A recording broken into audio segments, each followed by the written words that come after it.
L'implantation de la luzerne, en fait, chez moi, c'est pas compliqué. C'est systématiquement, il faut faucher dans les 24 heures après la moisson.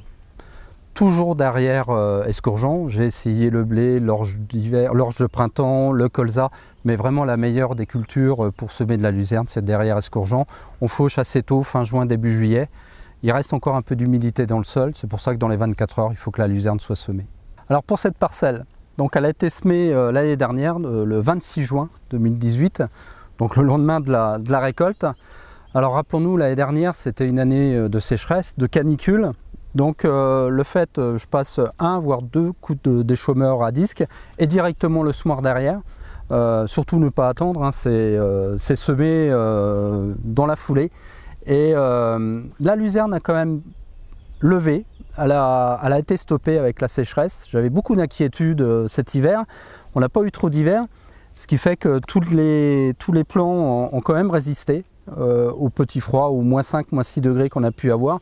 Et aujourd'hui, on peut dire que cette luzerne est vraiment extraordinaire. J'en suis vraiment heureux, satisfait. La coupe a été faite début juin, 5 tonnes 4, ce qui franchement, c'est vraiment une surprise. Une belle surprise pour une année comme cette année. Donc maintenant, il reste encore 2-3 coupes à faire et j'espère obtenir au moins les 12 tonnes hectares s'il pleut. Un rappel aussi par rapport à mon semis, c'est qu'en fait systématiquement je laisse la paille, hein. C'est comme ça que j'arrive à semer dans les 24 heures pour garder l'humidité. Donc pas de fumure instantanée. Après un désherbage d'antigraminées pour les repousses justement d'escourgeon.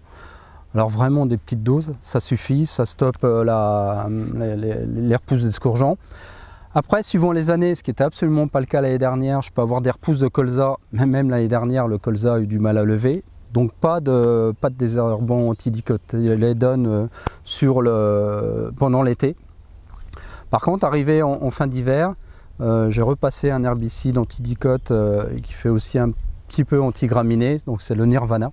Le Nirvana qui a permis vraiment de bien nettoyer la parcelle et d'avoir cette parcelle donc très propre, ce qui est malgré les conditions climatiques. La fertilisation, c'est toujours fin d'hiver, début de printemps.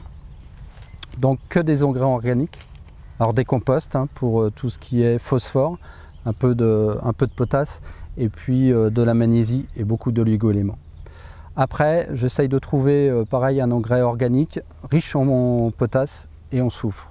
Le soufre est pour moi un élément aussi important que la potasse. On dit généralement 30 unités de potasse pour 1 tonne de matière sèche de luzerne. J'ai regardé sur les 3-4 dernières années, je suis à peu près à 20 à 25 unités de potasse. Mais par contre, je ramène autant de soufre, donc je suis entre 20 et 25 unités de soufre à la tonne de matière sèche. Ce qui me permet, je pense que c'est grâce au soufre, d'avoir des rendements, une moyenne sur 5 ans à 14 tonnes.